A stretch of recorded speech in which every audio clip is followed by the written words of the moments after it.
శాంతి సంఘం ఎప్పుడైతే స్టార్ట్ అయిందో ఆ సంఘాన్ని అక్కడ పెట్టినప్పుడు మొత్తం వ్యాపారస్తులంతా పగబెట్టాడు. ఎక్కడున్నారా ఆ మనిషి ఎక్కడ, మొత్తం మన వ్యాపారాన్ని చెడగొట్టాడు, మన అర్తిమీదేవి పరువు తీసేస్తున్నాడు, ఎక్కడున్నాడ్రా తీసుకురండ్రా. ఆ మనిషి ఎలా బతుకుతాడో, మెడకాయ మీద తలకాయ ఎలా ఉంటుందో చూస్తామని చేశాడు. ఆ రోజు అలా గుడిగిపోతున్నారు, ఈ రోజు ఇలా గుడిగిపోతున్నారు. చూస్తున్నారు కదా. ఏం చెప్పకూడదు, నిజాలు మాట్లాడకూడదు, ఏం మాట్లాడకూడదు, విషయం ఏంటో సత్యమేంటో సత్య పరిశీలన ఏంటో చెబితే తట్టుకోలేకపోతున్నారు. చంపేస్తామంటున్నారు, పిల్లల సంగతి చూస్తానంటున్నారు, నీ గృహం ఎక్కడుందో తెలుసు అంటున్నారు, ఎలా పోతావో ఎలా వస్తావో నీ సంగతి చూస్తావో. నీ బొంద చూడు, నువ్వేం చూసినా చెప్పడం మాత్రం మానం. చెబుతాం, ఖచ్చితంగా చెబుతాం, బైబిల్ ఉన్న సత్యాలు చెబుతాం.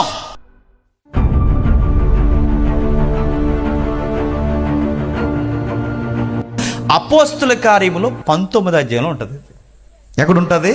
19వ అధ్యాయం. ఏముంటుంది ఆ సందర్భంలో నేను చెబుతాను వినండి. ఏముంటుందంటే ఒక పెద్ద వ్యాపారం జరుగుతుంది అక్కడ. ఎవరి పేరు మీద వ్యాపారం జరుగుతుంది? అక్కడ ఒక పెద్ద దేవత ఉంది. ఆ దేవత పేరు డయానా, తెలుగులో అర్తిమీదేవి. ఏంటట? అర్తిమీదేవి, మహాదేవి అని ఫేమస్ గాడ్ ఆవిడ. చదువుకున్న వారు ఎవరైనా ఉంటే, స్టాండర్డ్ జీకే మీద అవగాహన ఉంటే మీకు తెలియాలి. ఓల్డ్ 7 వండర్స్, న్యూ 7 వండర్స్ అని ఉన్నాయి, తెలుసు కదా. పాత 7 వింతలు, కొత్త 7 వింతలు, పాతవి కొత్తవి. పాత 7 వింతల్లో ఒక వింత ఏంటో తెలుసా? Diana temple. మీరు కావాలంటే చదువుకోండి. ఏ డయానా? బైబిల్లో రాశాడే అర్తిమీదేవి యొక్క గుడి ఒక వింత. దాని కట్టడం కానీ, దాని స్తంభాలు కానీ, ఆ దేవత బొమ్మ కూర్చున్న విధానం కానీ ప్రజలకు ఒక వింత. ఎలాగూ గుడి కట్టడం వింతగా ఉంది కనుక ప్రజలు మెల్లమెల్లగా నమ్మకాలు పెంచుకున్నారు. నమ్మకాల వెనకాల కథలు పుట్టించారు, కథల వెనకాల రాక పెరిగింది. ఏమన్నారు? పిల్లలు పుట్టాలనుకుంటున్నారా? అయితే అమ్మవారిని దర్శించండి అన్నారు. పంట పొలం దిగుబడి బాగా రావాలనుకుంటున్నారు? అర్తిమీదేవి గుడికి రండి. టాక్స్ ఆ రోజు. పిల్లలు పుట్టాలన్నా, పంటలు పండాలన్నా, కడుపులు నిండాలన్నా, ఆరోగ్యాలు రావాలన్నా, ఆర్థిక అభివృద్ధి పెరగాలన్నా, వ్యాపారాలు అభివృద్ధి పొందాలన్నా అన్నిటికీ ఒకటే ఆన్సర్. చెప్పండి, అర్తిమీదేవి గుడి. అర్తిమీదేవి గుడి. అమ్మవారిని దర్శించుకున్నా, గుడిని దర్శించుకున్నా దీవెనలే దీవెనలు. ఆపద మొక్కుల దేవత ఆ రోజుల్లో ఎవరు? అర్తిమీదేవి. అలా నమ్ముతున్నారు. జరుగుతున్న తర్వాత విషయం. అలా నమ్ముతున్నారు. అలా నమ్ముతున్నప్పుడు పబ్లిక్ ఎలాంటి వాళ్ళు? ఇదిగో అంటే అదుగో అంటారు, ఇదిగో పులంటే అదుగో తోకంటారు. ఇంకొకటి ఇంకో అడిగేసి రాత్రి మా బాత్రూమ్ గడి తిరిగింది అంటాడు. జనాల్లో టాక్ ఎక్కువైపోయింది. ఇదిగో ఇదిగో ఇదిగో, నాకు జరిగింది మంచి, నాకు జరిగింది మంచి, అక్కడికి వెళ్ళాక నాకు జరిగింది మంచి, నాకు జరిగింది మంచి. మంచి జరిగిందన్న టాక్ జరిగినా జరగకపోయినా ఈ పుక్కుడి పురాణంలాగా ఇది పాకేసింది. ఎప్పుడైతే పాకేసిందో జనాలు పెరిగిపోయారు. జనాలు స్వదేశీయులు వస్తున్నారు, విదేశీయులు వస్తున్నారు, స్వదేశీయులు వస్తున్నారు, గుడికి జనాభా తండోపతండాలుగా వస్తున్నారు. ఇలా జనాలు తండోపతండాలుగా ఎప్పుడైతే వస్తున్నారో, జనాలు ఎప్పుడైతే గుడికి ఎక్కువగా వస్తారో ఖజానా పెరుగుద్ది. పెరగదా? ఖజానా పెరిగింది. ఖజానా పెరగడమే కాదు, మతముతో, బాగా వినాలి, మతముతో వ్యాపారం కలిసి అడుగులేస్తే మతము వ్యాపారం కొత్త రాజకీయాన్ని తెర మీదకి తీసుకొచ్చాయి. మాటలు అర్థమవుతున్నాయి లేదు? అంటే మతము వ్యాపారం మారింది. మతము వ్యాపారం అనే రంగు పూసుకుంది. మతముతో వ్యాపారం కలిసి అడుగులేస్తుంది. ఎలా అడుగులేస్తుంది? గుడి ఉంది, గుడి దగ్గరికి జనాలు వస్తున్నారు, లోపల ఉండి నిండుతుంది. ఉండి నిండమే కాదు, ఈ గుడికి దేవుడు మాన్యాలు ఉంటాయిగా, ఆ దేవుడు మాన్యాలన్నీ పెట్టుకున్న వీళ్ళకి అర్తిమీదేవి గుడి, ఆ గుడి ఆవరణంలో ఏం చేశారంటే దుకాణాలు పెట్టారు. కొత్త కొత్త దుకాణాలు. ఏం దుకాణాలంటే చిన్న ఎండుగుళ్ళు, అంటే గోల్డ్ స్మిత్ అంటారు వాటిని, అంటే కంసాలు. వాళ్ళందరూ కలిసి ఏం చేశారంటే ఎండుగుళ్ళు, అక్కడ ఒక వ్యాపారం, ఇక్కడ ఒక దుకాణం, ఇక్కడ ఒక దుకాణం. మీరు ఎప్పుడైనా గోల్డ్ షాపులకు వెళ్ళారా? లైన్గా ఉంటాయి చూసారా? అలాంటి వ్యాపారాలు, దుకాణాలు పెట్టారంట. ఇవన్నీ ఏం చేస్తారంటే ఎండుతో గుడి చేస్తారు. ఏ గుడి? అర్తిమీదేవి గుడి ఎలా ఉంటుందో చెప్పండి, సేమ్ అలాగే గుడి చేస్తారు. ఎందుకు? ఆ గుడి దేనికి? గుడికి వచ్చిన వాళ్ళందరూ వెళ్ళిపోయేటప్పుడు ఒట్టిగా వెళ్ళక ఆ చేతులతో ఒక నమ్మకాన్ని పట్టుకెళ్తారు. ఆ నమ్మకానికి చిహ్నం చెప్పండి, చిన్న ఎండుగుడి. ఇప్పుడు కూడా మీరు చూడండి, మనోళ్ళు కూడా తయారయ్యారు. మీ ఇక్కడ ఉందిగా, మనోళ్ళు కూడా తయారయ్యారు. కడియాలు వేస్తున్నారు, మెల్లో పూసల దండలు వేస్తున్నారు, ఏసుమాలు అంటున్నారు, ఆ మాలు అంటున్నారు, ఏవివో చేస్తున్నారు. దేనికిరా కడియమంటే తాగను అన్నాడట. మరి తాగేసా కదరంటే తీస్తాను ఇందాకే అన్నాడంట. మరి ఎప్పుడు వేస్తారంటే అయిపోయి వేస్తాను మళ్ళీ అన్నాడంట. ఇవన్నీ బయట ప్రాక్టీస్లు. అందుకే చూడండి, ఎక్కడికి పోయినా, ఏ పుణ్యక్షేత్రాలకు పోయినా అక్కడి నుంచి దండో చెప్పండి, ఏదో ఒక జపమాలో, చేతికి రింగో ఏదో ఒకటి తెచ్చుకుంటారు. ఎందుకు? అదొక సైన్. కనీసం దేవుడు బొమ్మ అయినా తెచ్చి ఇంట్లో పెడతారు. నేను మారక ముందు మా చిన్నప్పుడు మా అమ్మమ్మలో, నానమ్మలో, మా అత్తలు వీళ్ళందరూ ఏదో గుడికి వెళ్ళడం, ఏదో బొమ్మ తేవడం, ఏదో గుడికి వెళ్ళడం, ఏదో బొమ్మ తేవడం, ఏదో గుడి. మా ఇంటి నిండా అటకుంటా చూసారు, అన్ని బొమ్మలే ఇవన్నీ ఉండేది. అదొక నమ్మకం. అవ్వండి, ఆ చూస్తే భయం వేసేది నాకు చిన్నప్పుడు. అదో రకమైన విచిత్రమైన బొమ్మలు ఉండే. అంటే ఏదో ఒకటి తేవడం, చిహ్నం తెచ్చుకొని ఇంట్లో పెట్టుకోండి, ఇంట్లో చిహ్నం తెచ్చుకొని ఇంట్లో పెట్టుకోడు, మంచి జరుగుతుంది. అలాగా జనాలకు ఎప్పుడైతే ఆ నమ్మకం పెరిగిపోయిందో చిహ్నాలు, గుళ్ళు, చిన్న ఎండు గుళ్ళు కొంటున్నారు, జనాలు వస్తున్నారు, ఉండి నిండుతుంది, బయట ఖజానా బాగుంది. ఎప్పుడైతే గుడి బాగా రన్ అవుతుందో ఆ గుడిని ఎవరు టేకప్ చేయడం మొదలు పెట్టారంటే గవర్నమెంట్ కూడా టేకప్ చేయడం మొదలుపెట్టింది. ఎందుకు? గుడికి బాగా ఖజానా పెరిగిందనుకోండి, ఆ గుడి ఎవరు అండర్లోకి పోతుంది? ప్రభుత్వం. ఎందుకు? మీరు గమనించండి, ఇప్పటికే రాష్ట్రాన్ని కొనేసే గుళ్ళు లేవా? ఉన్నాయి. దేశాన్ని ఏలేసే గుడులు లేవా? ఉన్నాయి. అక్కడ ఇటలీలో పోప్ దేశాన్ని ఏలేసే ఓ పెద్ద గుడి లేదా? ముందు ఎక్కడికెక్కడ చూడండి, దేశాలని, రాష్ట్రాలను కొనేసే గుడులు ఉన్నాయి. ఇవన్నీ చూస్తుంటే మనకేమర్థం అవుతుంది? మనకు అర్థం అవ్వాల్సిన విషయం ఏంటో తెలుసా? ఆ రోజుల్లో ఆ గుడి గవర్నమెంట్ను కూడా శాసించేంత ఇన్కమ్ వస్తుంది. అక్కడ స్వదేశీయులు, విదేశీయులు ఎక్కడికక్కడ తండోపు తండలకు వస్తుంటే అంత వ్యాపారం. 3 పువ్వులు 6 కాయలు. బాగుంది, లోపల ఉండి బాగుంది, బయట గల్లా పెట్టి బాగుంది, 2 బాగున్నాయి, అంత బాగుంది. సడన్గా ఒక రోజు వ్యాపారం పడిపోయింది. నేను చెప్పేదంతా అపోస్తలుల కార్యం 19వ అధ్యాయంలో ఉంటుంది, ఇంటికి వెళ్ళి చదవండి. అంతా బాగా నడుస్తున్నప్పుడు సడన్గా వ్యాపారం పడిపోయింది. ఎందుకు పడిపోయిందిరా? వ్యాపారస్తులు అందరూ ఒక యూనిట్ అయ్యారు. ఎందుకంటే వ్యాపారస్తులకు కూడా మళ్ళీ ఒక ఎలక్షన్ ఉంటుంది తెలుసా? మళ్ళీ ఒక ఎలక్షన్, ఒక లీడరు. ఈ ఎలక్షన్ కమిటీ అందులో యాక్టివ్ మెంబర్ ఉన్నాడు. అతగాడి పేరు బైబిల్ ఉంటుంది, దెమెత్రి అంటారు. ఎవరు?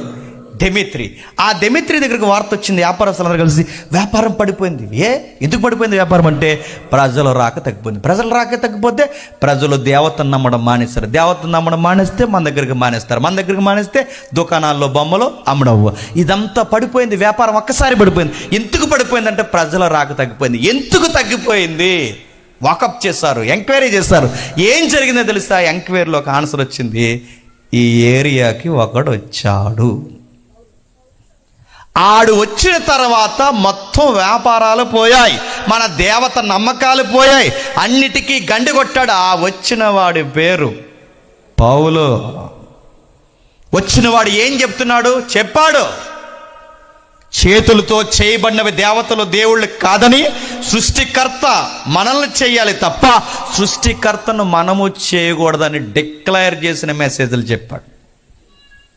ఎండి బంగారాల్లో దేవుడు లేడని, కట్టుకున్న ఆకారాల్లో దేవుడు లేడని, దేవుడు అంటే ఒక ప్రత్యేకమైన వాడని, ఉనికి కలిగిన వాడని, విశ్వాన్ని నడిపిస్తున్న వాడని, చలించి ఉనికి కలిగి జీవిస్తున్న ఆయన మనల్ని పోషిస్తున్న పోషకుడని, ఇలాంటి వర్తమానం ఎప్పుడైతే చెప్తున్నారో లాజిక్ ప్రజలకు పనిచేసింది. ప్రజలకు ఎప్పుడైతే పనిచేస్తుందో ఆ గుడికి వెళ్ళడం తగ్గిపోయారు. గుడికి వెళ్ళే ప్రజలందరూ అలా తిరిగి ఒక దిక్కును కూర్చుని చిన్న ప్రార్థనలు పెట్టుకున్నారు. ఆ ప్రార్థన పెట్టుకున్న గుంపుకి పేరెట్టారు. ఆ పేరే ఏపీసీ సంఘం.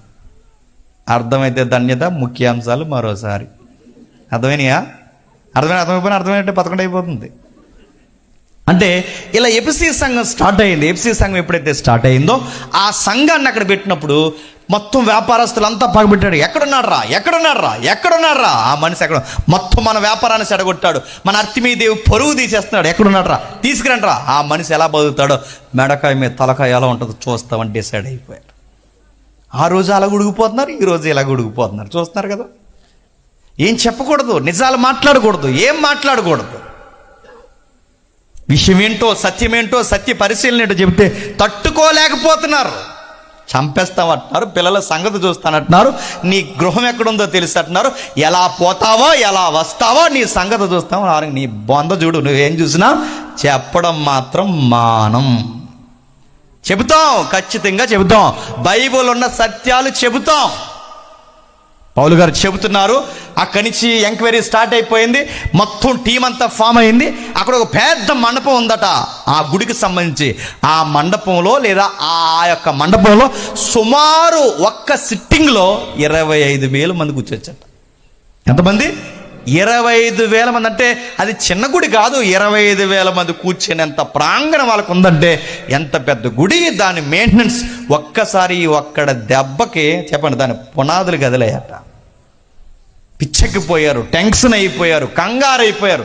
మొత్తం సభలో కూర్చున్నారు. ఎక్కడ్రా రండిరా అన్నాడు. ఆ మనిషి లోపల పౌలు గారికి గవర్నమెంట్లో ఫ్రెండ్స్ ఉన్నారు. పౌలు గారికి అక్కడ అధికారులు ఫ్రెండ్స్ ఉన్నారు కనుక, మై డియర్ ఫ్రెండ్, నీకు విషయం చెప్తున్నావు. ఇన్ఫర్మేషన్ ఇంటెలిజెన్స్ యొక్క ఇన్ఫర్మేషన్ నీకు ఇస్తున్నావు. రావడం మంచిది కాదు, దొమ్మిగా ప్లాన్ చేస్తారని చెప్పారు. వాళ్ళ దొమ్మిగా నీ మీద పడిపోతే ప్రాబ్లమెటిక్ అవుద్ది. కాబట్టి ఈ దొమ్మి కేసులో కొట్టుకుపోవడం మాకు ఇష్టం లేదు కనుక నీకు మాట చెప్తున్నాం పౌలు, దయచేసి ఇక్కడి నుంచి వెళ్ళిపో అని ఆ ప్రభుత్వ అధికారులు స్నేహితులే చెప్పారు, ఆత్మీయులు చెప్పారు. ఆ మనిషి ఆపినా ఆగడు, వచ్చేయడానికి రెడీ అయిపోతున్నాడు. నీలాంటి గొంతు క్రైస్తవ సమాజానికి అవసరం, ఇక్కడి నుంచి వెళ్ళిపో అని బలవంతంగా పంపించేశారు. అక్కడి నుంచి వెళ్ళిపోయాడు. సంఘం మాత్రం బిక్కిమని ఉంది. ఆ సంఘాన్ని కొంతమంది పెద్దలకు అప్పగించాడు. ఆ పెద్దలు నడిపిస్తారనుకుంటే ఆ నడిపిస్తారులే అనుకునే సమయానికి అక్కడి నుంచి వెళుతూ మాసిదోనియా ఏరియాను టచ్ చేస్తూ అలా వెళుతున్నప్పుడు అప్పటికే స్లోగన్స్ చెప్పేస్తున్నారు. అక్కడ ఏమంటే అర్తిమీదేవి మహాదేవి, అర్తిమీదేవి మహాదేవి అని అందరూ ఒకేసారి 2 గంటలు అరిశారట. ఎన్ని గంటలు? నేను అడుగుతున్నాను. మహాదేవ్ అంటే మహాదేవి అయిపోద్దా?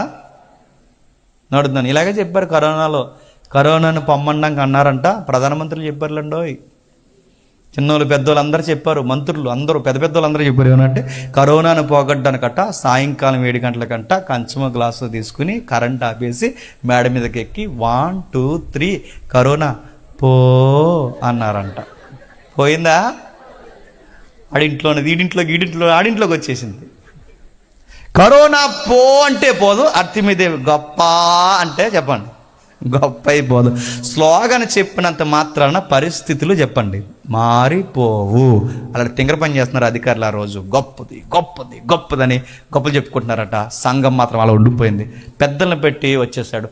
అయితే త్వరగా పౌలు గారికి ఉండే ఆయన యొక్క మంచి మనసు ఏంటంటే, మనం వాక్యం చెప్పేసి వచ్చేసిన ఆ సంఘం ఎలా ఉందరా అని ఎప్పటికప్పుడే కనుక్కుంటాడట. అలా కనుక్కున్నప్పుడు ఆయన కొంచెం ఇన్ఫర్మేషన్ వచ్చింది. ఆ ఇన్ఫర్మేషన్లో ఆయన తట్టుకోలేని సంగతులు వినబడ్డాయి. ఆ తట్టుకోలేని సంగతులు ఏంటంటే, ఏ సత్యం చెప్పైతే ఆ మూఢనమ్మకాల దేవత నుంచి దేవుని వైపుకి మనం మళ్ళించామో ఇప్పుడు సంఘంలో సత్యం చెప్పండి మానేశారు.